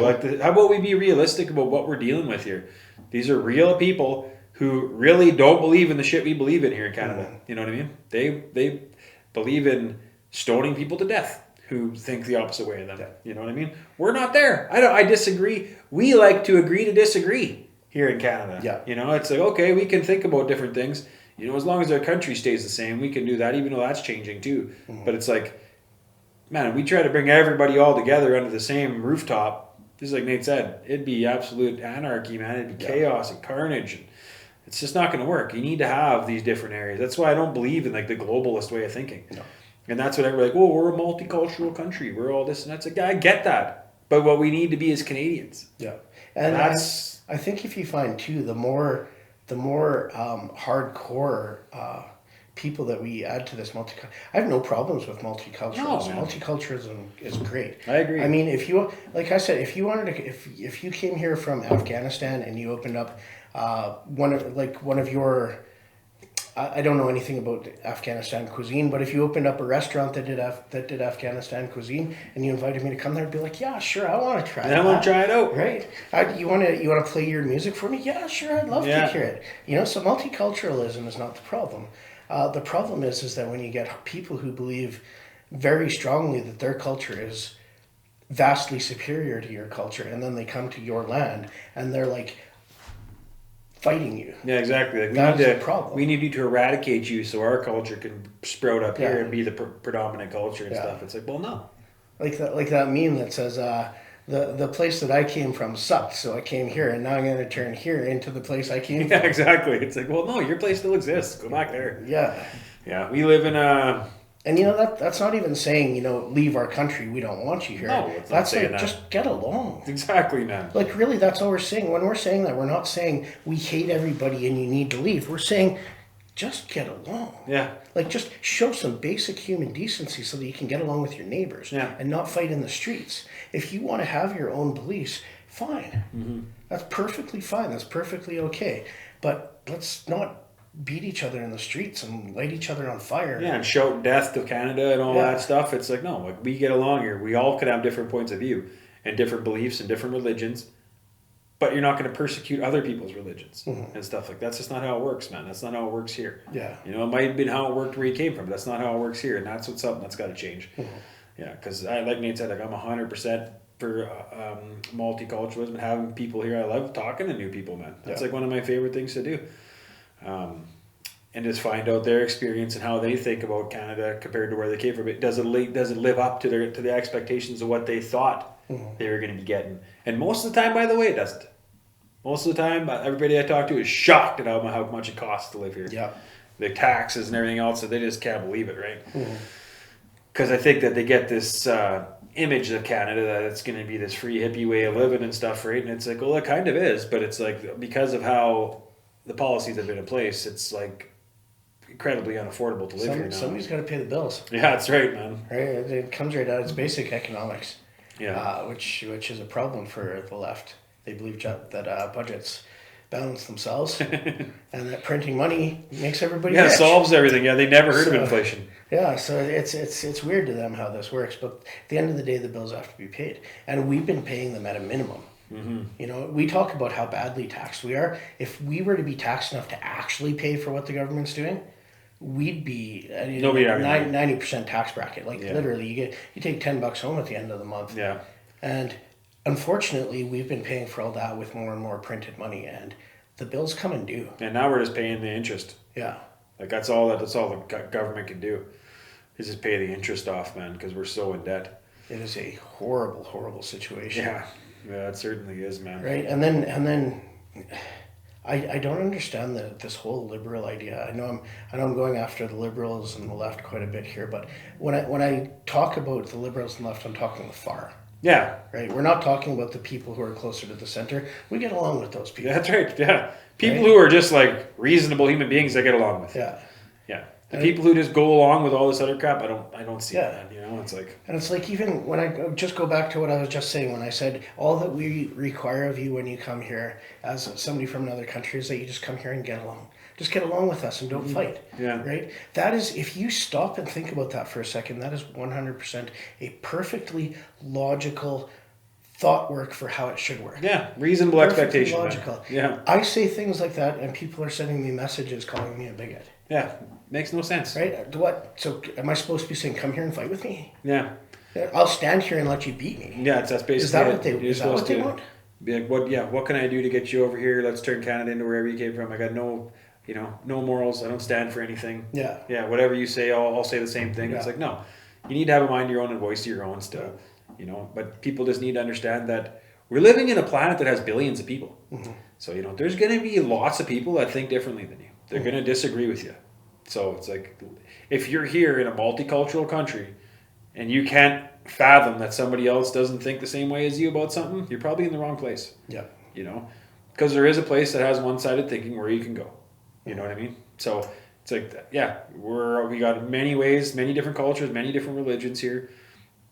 And if you're gonna live here, like, that's part of it. You can't just go around hating on every other group, because that's not what it is, man. There's a lot of other, and the thing that binds us together is that we have all these different things. We have all these different religions, different ways of looking at things, but we're Canadian. That's like what binds people together. So it's like, yeah, we could be different, but in the end, it's like, yeah, but we're Canadian. So it's like, that's what we have in common. There's something that everybody has in common that's here. We're Canadian. We're Canadian. So it's like, we can fall back on that in a discussion. We can talk about that. We're Canadian. But when people come and they don't even think of themselves as Canadian either, right? And it's like, well, what are we talking about here then? It's like, because back in the day, people would want to move to get away from bad places to come to a place where they could have freedom and stuff like that. And they'd be very like happy. You'd be like, oh man, I made it to Canada. I'm so happy to be in Canada or the States or wherever.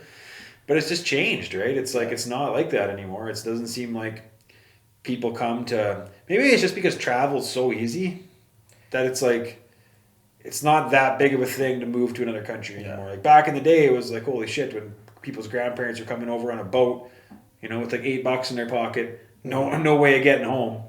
It's like now people can come and take advantage of what the country has to offer and don't technically, like physically, mentally consider themselves part of that country, right? They're just like, you know, I'm here for a bit. And I think if you look at it too, like back in the day, if you look back at immigration when America and Canada first started up, especially America, I mean, I know a lot more about American immigration in those times than I do about Canadian immigration. I mean, because mostly, you know, during those times, Canada was more worried about bears than you just had to walk into Canada. Yeah, pretty much. If you walk into Canada, you better be ready to live a wild life because we're wilderness here. That's right. Right, but you know, in America, when you came here, generally the people who were coming here understood that they were coming from a bad place to a place that gave them opportunity. Yeah. That's right. This was the land of opportunity, and you came because you wanted to build a better life for your family. And that's what bound them together. Yeah. You know, that was like a shared value that everybody had that was here, right? It was like, that's why they were American, that's why they're Canadian.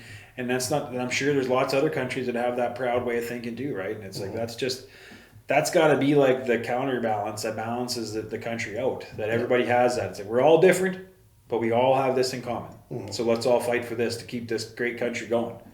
You know, and just hard to believe that that's even going to be around with the kind of government we got going on and the people that are at the helm who are just, you don't think about Canada has no identity, Canada hasn't, you know, it's like how a leader can say stuff like that and still be in power is like a shocking thing, dude.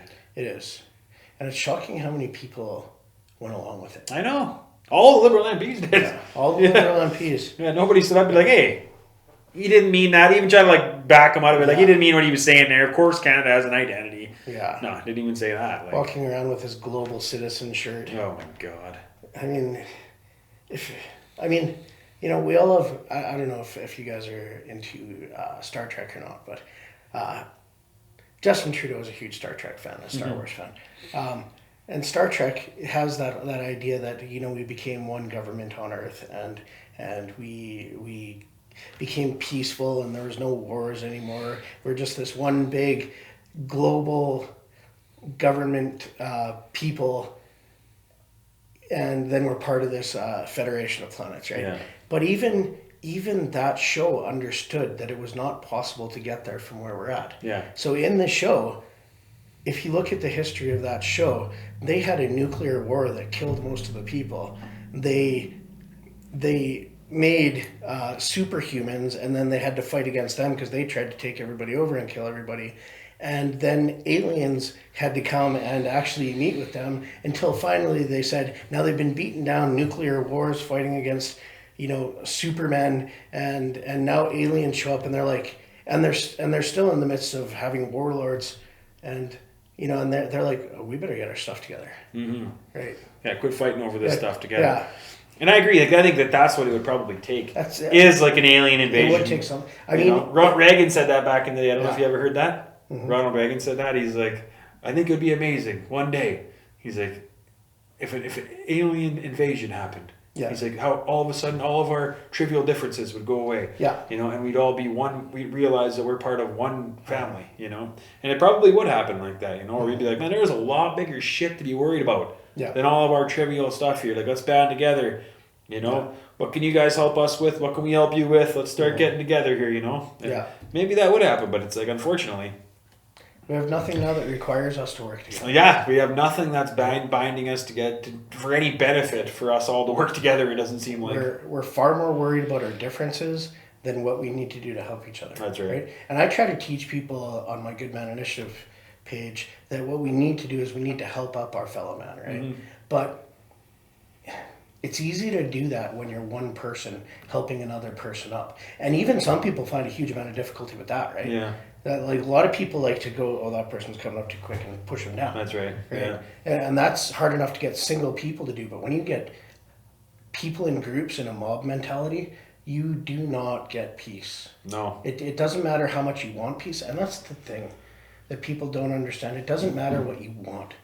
Feelings over facts never works. No. Facts over feelings says you have a group of people, and a group of people who disagree with each other, they're going to fight. It doesn't matter what you say. That's right. It doesn't matter what you do. There's no stopping that, and there's no controlling that. So what you need to do is not put those two groups of people together. Mm-hmm. That's the only control you have. Yeah. Right? Yeah, that's right. It doesn't matter how much you want people to get along, they won't. No. Yeah, that's the thing, man. That's why you have different areas, man. That's why we need to keep it the way it is. Or, like we say, aliens. That's the only way we're ever going to see a one world government, man. I feel like, man. If aliens are watching this, we're ready. Yeah. Maybe that's the next step. Come get us. The next logical step, man. Yeah. Alien invasion. Then we can actually have because I'm not opposed to the idea if it was feasible. Yeah. You know what I mean? But like Nate said, it's like it's never going to happen right now. Like I said earlier, it's like not in our lifetime, certainly not in our grandkids' lifetime, the way things are looking. There's just too many differences. Mm-hmm. We have nothing to bind us all together to have this one world mentality. Yeah. So. And I mean, the obvious signs of that are the Gaza Strip and Israel. Yeah. Yeah, exactly. That's just like a blunt right in your face. Yeah. Here's the clear differences. This is the poster child for why we shouldn't put these different peoples together. Exactly.